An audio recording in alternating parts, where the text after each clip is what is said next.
been here for 22 years, and I've been in practice for 20. So our practice is right along the top of the square, across from the Presbyterian Church. So we have 3 kids. Our oldest is 22 and just got married this summer. Our daughter is 18 and just started school at IU, and then we have a junior in high school. So we have kids, and they keep us very busy. So I'll try to talk about 30 minutes. I may not make it that long. If you have any questions, jot it down on a piece of paper, and I'll do my best to answer them at the end. So I thought I would just start off with just a few fun facts about the eye. The eye is an incredible organ in our body, and it can detect over 10 million colors, or different shades of colors. And we see more shades of green than any other color. Your eyes stay the same size your entire life. So whatever size your eye is when you're born, it's the same size when you're 80. So your eye, your nose, and your ears may get bigger, but your eyes stay the same. The most common eye color is brown. A blink takes about 1/3 of a second. And you normally blink about 15 to 20 times a minute. So that's a lot. Yeah. So the most active muscles in your body are in and around your eyes. Your eyes can get sunburned, and those that have blue eyes are generally less tolerant of sunlight than anybody else. So if you have blue eyes, make sure you're wearing sunglasses. So your eyes can have around 107 million light-sensitive cells inside. There are about 7 million cells that we call cones that allow us to see color. And there's about 100 million cells called rods that allow us to see better in the dark. If you sneeze and you keep your eyes open, your eyes will not pop out. Clarified that, thank you. And the color of the inside of your eye is a reddish orange. And when we look inside the eye, we're looking at the retina. We see the reddish orange color, but we see the blood vessels in the optic nerve head. And we're also looking at the lens that allows you to be able to focus. And seeing is so important, it takes up about 50% of the brain's function. So our eyes are pretty important. So what is 20/20 vision? We get that question a lot. And 20/20 vision is considered normal vision. May not be perfect vision. Eagles have perfect eagle. You hear people talk about eagle eyes. Their eyes are much better than ours. But we talk about how clear is your vision at 20 feet. Someone that has 20/20 vision, they can see clearly at 20 feet what should normally be seen at that distance. So if someone is 20/50, you can see something clearly at 20 feet that someone with normal 20/20 vision can see back at 50 feet. So it's the same thing, that big E on the chart is 20/40. And so you can see something clearly at 20 feet that someone with normal 20/20 vision can see all the way back at 40 feet, at 400 feet. Okay? So someone with 20/20 vision, they're pretty good. So some different definitions, and some of you guys will identify with these, is nearsighted or myopia. People that are nearsighted have trouble seeing things far away, but they can see things up close. Another way that we recognize this is the shape of the eye. For someone that is nearsighted is a little bit longer, it's a little bit more oblong in shape, and the curvature of the front of the eye, the cornea, is sometimes a little bit steeper. Someone that is farsighted, or the term is hyperopia, depending on how strong their prescription is, they can still see far away and they can still see up close, but their eyes are constantly focusing and working really hard. And sometimes they'll get eye strain or headaches, their eyes will get real tired a lot quicker. But if their prescription is really strong, then they will have trouble seeing things far away or up close, and they'll need glasses. And someone that is farsighted or has hyperopia, their eyes are just a little bit smaller in shape or smaller in size. And then the big word that sometimes scares people is when we say you have an astigmatism. So it sounds a whole lot worse than it really is. An astigmatism, we just refer that to being the shape of the front of the eye being more like a football than a basketball. So, and all of these are corrected either with glasses or contacts. So we always tell patient or tell parents, if both the parents have strong prescriptions, more than likely that's going to show up at least in one of the kids. So but just keep in mind, everything can be corrected with glasses or contacts. We may not like it, but it's there. I'm going to share just so you have a little bit of idea what we're talking about. So this is the eyeball. And the front part, the clear part of the eye is the cornea. So if you wear contacts, your contact sits right over the cornea. The cornea, the thickness of it, if you can think of a credit card, it's about the thickness of a credit card, and there are about 5 layers within that. So when we're looking at the front of your eye with our big lines, kind of like a microscope, we can see pretty clearly 3 layers, if not 4, of the cornea. So, and then right behind the cornea is the iris, so the colored part of your eye. And then the black circle, your pupil, is actually a hole in the center of the iris. So it's not a physical structure, but that's where light enters, so we can, it gets back to the brain so we can see. And then sitting right behind the iris is the lens of the eye, and the lens of the eye kind of acts like a camera lens that allows us to focus on things far away and up close. The lens of the eye, when we get older into our 60s and 70s, this is what turns into a cataract, going to cataract surgery. It's inevitable, you can't get rid of it. Can't get rid of it, it's just going to happen.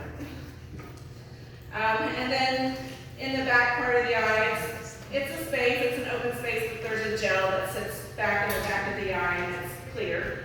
And then the orangey red part is the retina. So we always look at that as part of our exam. We just want to make sure that there's no holes or no tears, there's no blood vessels that are leaking, there's just nothing there that's supposed to be there. So we like it to look kind of boring. This is what we prefer. So, and then for someone that is nearsighted, we talked about nearsighted or being myopic. When light focuses, we want the light to focus right directly in the back of the eye. So sometimes we'll call that the macula, where you have your perfect 20/20 vision at. And older patients that might have macular degeneration, that's where this area is.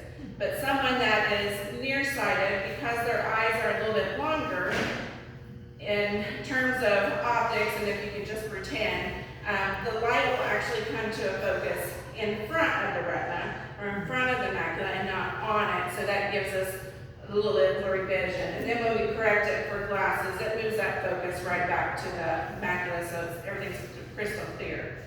And then in the opposite, someone who's farsighted, their eyeballs are a little bit smaller, the light focuses more towards the back of the eye, and then that prescription brings the focus right to where it's supposed to be, to give you that good, clear, crisp 20/20 vision.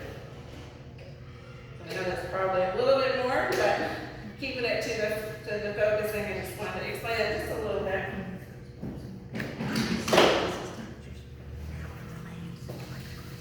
So, eye exam, I know there's, moms and young moms in here, you're going to have young kids, and I know there's kids of different ages involved here. So, just to start with eye exams, for kids that are newborns through preschool, we usually recommend a first exam around 6 months of age to about 2 years. So somewhere in that age range, they should be having their first eye exam. That eye exam, it entails, we're looking at the health of the eyes. We're getting a rough estimate of what their prescription is. We're making sure their eyes are working properly together. We don't, and that their eye muscles are working good together. We do dilate their eyes so we can get a good, accurate prescription for them. If that prescription falls out of what we have as a normal range for their age, then we can put them either in a contact to correct that or in glasses. If we do a contact, then that puts a lot of parental involvement in there because you got to take them in and out and take care of them. So, when you have an infant and you're taking pictures, and sometimes you get the red eye in your pictures. The red eye is normal, it's just from the flash, and it's the way the flash reflects off the back of the retina, so that's why you get that. But if you ever see a white pupil, make sure you call your pediatrician or your eye doctor because that is not good, and that needs to be checked out, and that's generally a form of cancer that's forming in the eye. So we always make sure, parents know that, and your pediatrician should be telling you that as well. Sometimes infants can be born, their tear ducts can be closed or they can be clogged. Sometimes we do an antibiotic ointment for that to help. The biggest thing that we always recommend is to do warm compresses. So taking a warm washcloth and just letting it sit on that area, and then just using your fingers to just do a gentle massage will help open that duct. And if it's truly closed, then a referral to an ophthalmologist where they would open that duct is sometimes needed. So, for the second area of exams are our 3 to 5 year olds, so our preschool age, so that should be about their second exam. And preschoolers are fun. Sometimes they will talk to us and sometimes they won't. We don't always use the letters with preschoolers because they don't know them, so we use our picture charts. And sometimes they'll tell us what they are. Sometimes they'll say it's a duck or a dog, and sometimes they'll just get shy on us. But we get through it. We still dilate pretty much that age group, just so we can still figure out where their prescription is and make sure it's in a normal range. We're also looking to make sure the eyes are still working properly together. We don't have an eye that's turning in or out. So it's almost the same exam. So we go very quickly through preschoolers because their attention span is very quick. So their exam may last maybe 10 or 15 minutes. So we go quick just so we can keep their focus as long as we can. And then the third exam, when your child's going into kindergarten, should be probably about their third exam, and then we go every year after that through their age 18. So, and for those kids, it's a more normal exam or compared to an adult exam. We do talk to them a little bit more. We prefer the parents to just kind of sit back and watch and not be involved, because we can get a little bit more information that way. The kids will talk to us a little bit more if the parents are just kind of sitting back and watching. But we ask the kids, we ask them about their vision, how they see things far away and up close. We ask them about headaches, if they get headaches when they're reading, or if they're looking at a tablet or watching TV, or if they lose their place when they're reading, or doing any kind of mirror work. So we're not trained, so some kids have problems with reading and getting their letters and things turned around, and we're not trained to diagnose dyslexia. That comes more from your teacher, the therapist at school, but they'll want a full eye exam during that particular training. But if a child says they are having problems with reading, or they're losing their place, or they're getting their headaches, then we add a couple extra tests to our exam to kind of figure out where that's stemming from. So kids with nearsighted myopia can definitely show up in kids that are in elementary school, especially if both parents are nearsighted. Most of the time we'll see myopia or that nearsightedness show up in kids when they hit middle school or high school, especially when they're going through puberty. It'll show up and it'll increase during that time. There's some experts that think that too much ear activity can cause an increase in myopia, so doing a lot of reading, being on your smartphones or the computer can increase that or make it a little bit worse. So some other things that we look at are some things that you may notice when you come into our exam. You might say, I think their eyes are turning in, or I see their eyes turning out. And it may not happen all the time. It may happen just when they're looking at something up close, or it may happen, you may notice it when they're just tired. And we may not see it in the exam. We do tests to try and get it to happen, but it doesn't always. So that's one area that we look at. Headaches can be normal if they're reading for a long period of time. So, you know, if you got a kid that's a bookworm and they like to read for 45 minutes, an hour, 2 hours, and they just don't want to put it down, headaches can be normal, so you just have to encourage them to put the book down and rest. But if they start getting headaches within 5 or 10 minutes of reading, then that's a problem and needs to be looked at. And then constant eyes that turn in or turn out need to be looked at as well. And so we look at all of that stuff, and that can all be treated with glasses, or sometimes we do eye exercises. Sometimes we'll do a patch over the good eye to help strengthen the bad eye. Or sometimes surgery is needed and we need to refer to a pediatric ophthalmologist to have that looked at.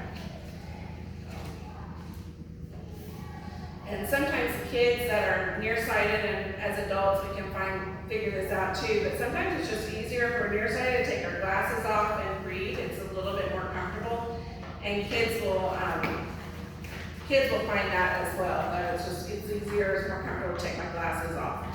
So it's not going to hurt their eyes. If they do that, it's perfectly fine. So our recommendation for kids that are constantly reading, constantly on the computer, and they're on it a lot now with schoolwork especially, but it's good to, you know, if they're on the computer for 20 minutes, then get off and take a break for 20 minutes and then get back on.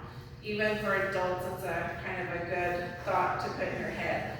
And looking away, taking that break, it's looking at something into the distance, or just closing your eyes for 20 minutes, not going from your book or computer to your phone, but just totally taking a break from looking at something up close.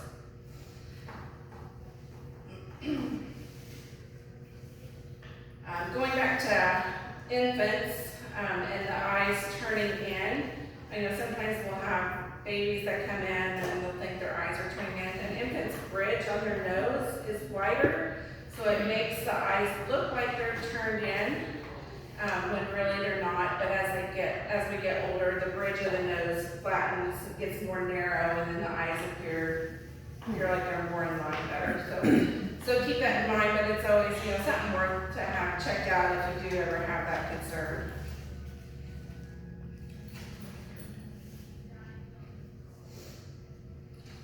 Contacts. Does anyone in here wear contacts? Or have kids that wear contacts? So it's always a question that comes up, how old does my child need to be to wear contacts? And in our office, we want the kids to be responsible, and we want them to understand the responsibility of taking care of contacts. So we prefer to wait at least until they're in 6th or 7th grade to do contacts. We found girls always do better than boys in contacts at that age. So if we have a boy that's 6th grade and he wants to do contacts, we're kind of cringing a little bit. We get by. But if we do it sooner, it's because we've got a parent begging to do contacts because they play sports and they just want to get them out of the glasses while they're playing. So we will, you know, tiptoe and lightly and do it. But a lot of times the parents are the ones that end up taking the contacts in and out for their child, and that's ultimately not what we want. And it should be the kid's responsibility. LASIK, I know that always comes up as a question. And I had someone ask me or say something the other day to me about getting their LASIK for their child that they would be in high school. And I said, oh, no, they don't do LASIK until after college. So, because is your eye. The eyes can still change through college. You know, when you get 22, 23, if you're still in college, then your eyes will start to stable off a little bit, and then they can look more into LASIK. But you don't want to have this permanent procedure done on your eyes and then you regress. And there's may or may not be anything that can be done about it. So we always say after college age.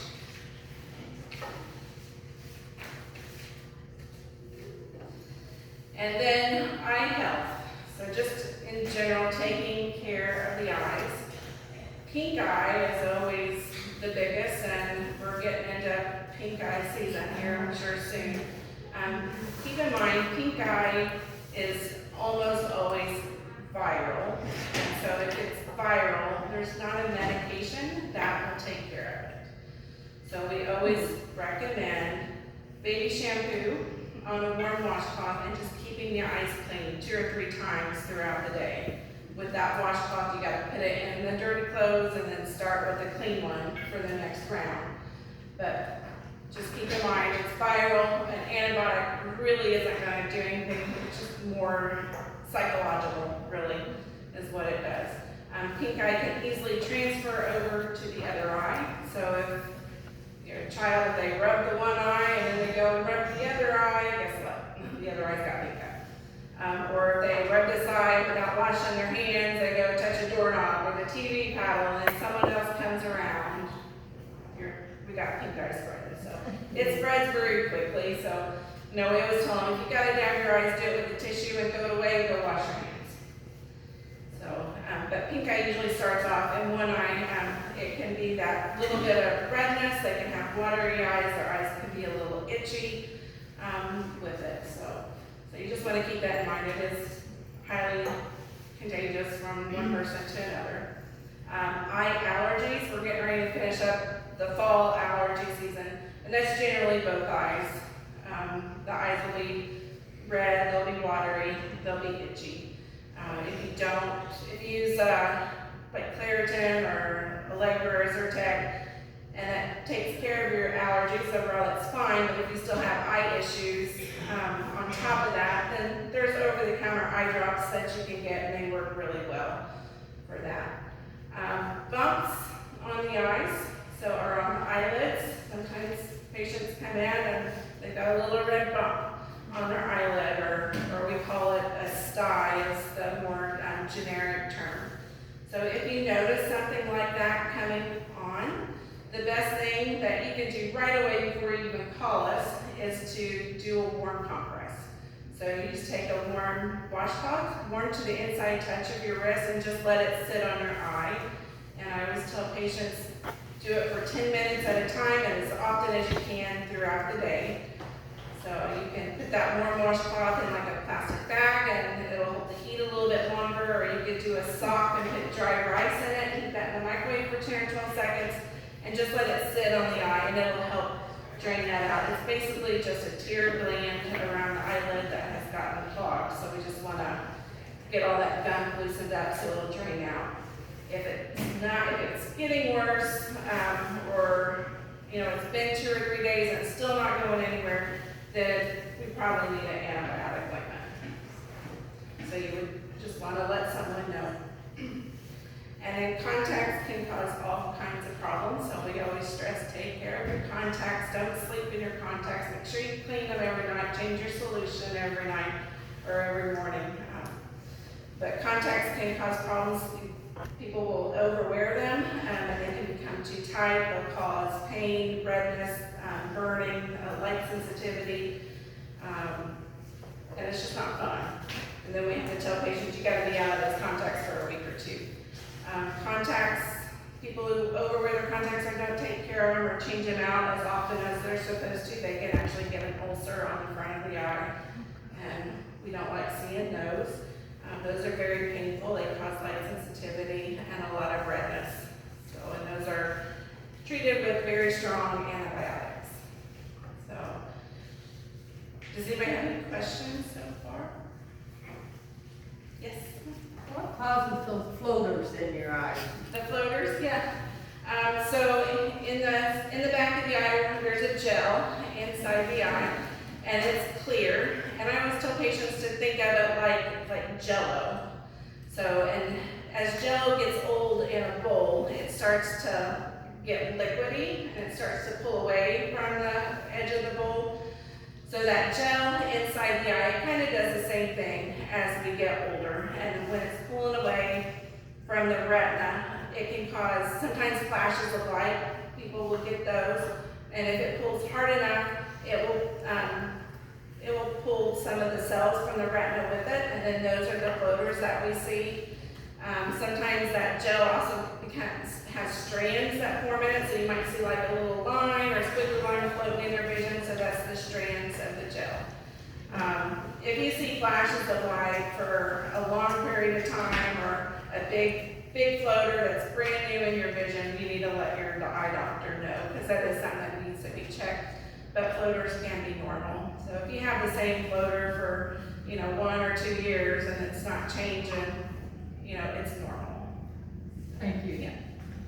Are the eyes changing all along? Because you hear different people talk about LASIX, not at this time, but this time, but then if you get it, you still may have trouble or whatever later on. Yeah, so LASIK basically to correct your distance vision. So if you're 24 years old and you get LASIK and your distance vision is corrected, when you come out, everything is great. You can see far away, you can see up close. But when you get 42 or 43, your arms are now out. I can't testify to that. So then we have to go into reading glasses. So, and whether or not you have LASIK or not, by the time you get 45 or 46, you're still going into reading glasses. So the You can't get out of it. The LASIX is still going to be that distance. Yeah. And you'll still be good with that till you die, or? Yes. Okay. So most people are. We do have a few patients that have regressed and their myopia or has come back. So we have experienced that with some patients, and you spend all that money and then that happens, but it's not something to predict either. Right. So. Does that have anything to do with weight loss or weight gain? Because I remember one pregnancy, my prescription changed during the pregnancy. Yeah, so when you're pregnant, your hormones are all over the place.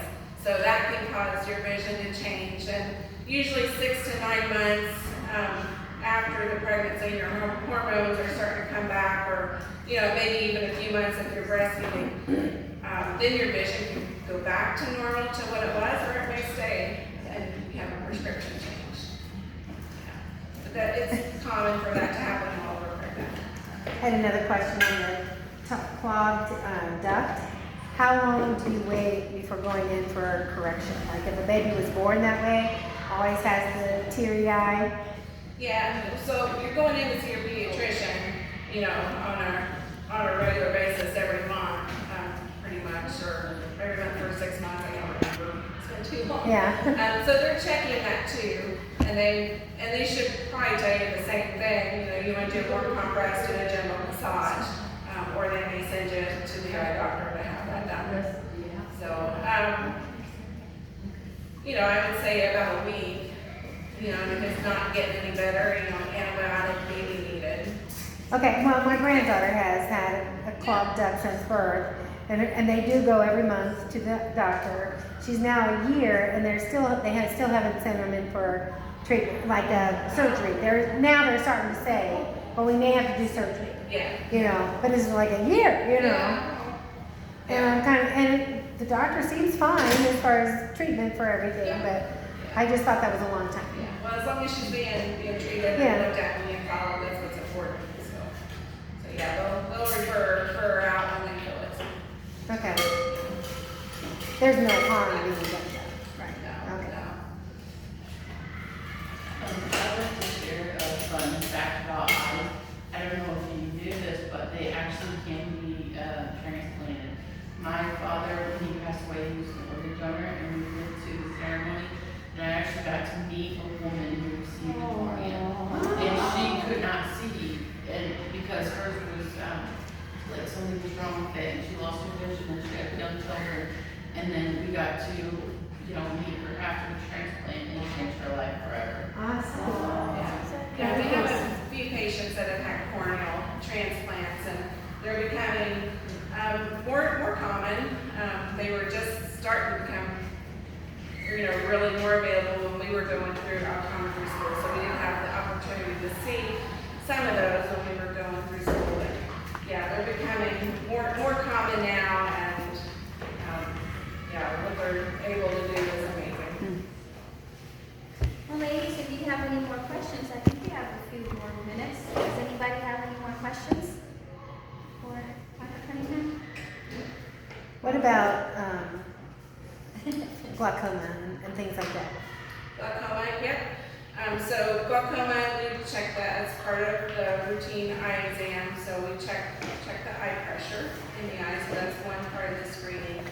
We're looking at the optic nerve head in the back of the eye. That's another part in the visual field. So we always do a visual field screening.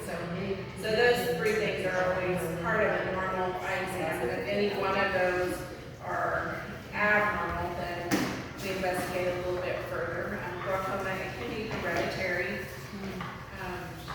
If the eye pressure, when we do the eye pressure, if it's above normal where we want it, then we're definitely looking at those other things a little bit closer. So that glaucoma it's a silent disease of the eyes.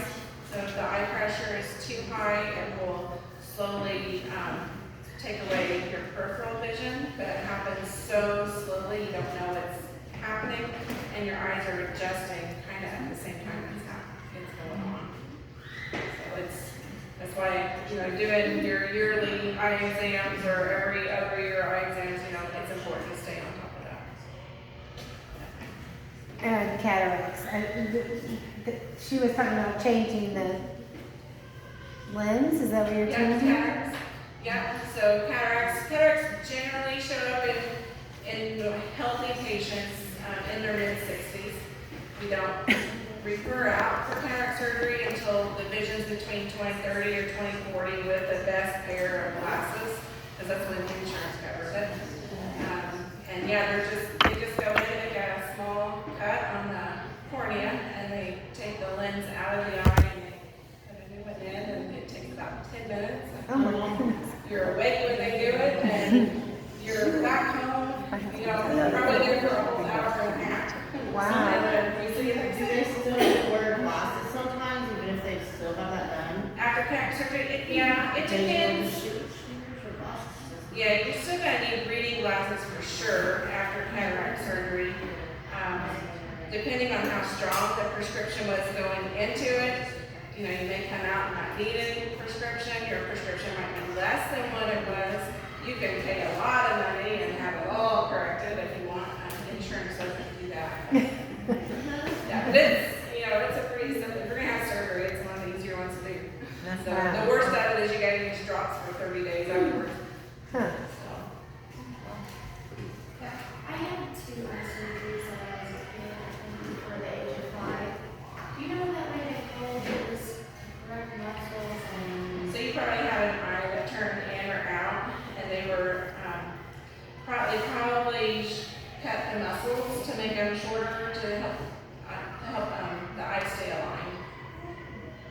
So yeah, so that's common. If we see someone whose eyes are turning in or turning out way too much, and we just can't correct it with eye exercises or a patch or glasses or a prism, then referring for an eye surgery is the next thing. So a lazy eye or something like that, if a child has that, they're going to do what, like a patch? The lazy eye, yeah, we'll try eye exercises, we'll try a patch, glasses,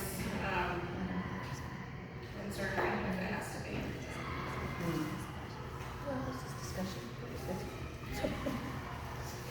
Alrighty, thank you, Dr. Cunningham. There's no more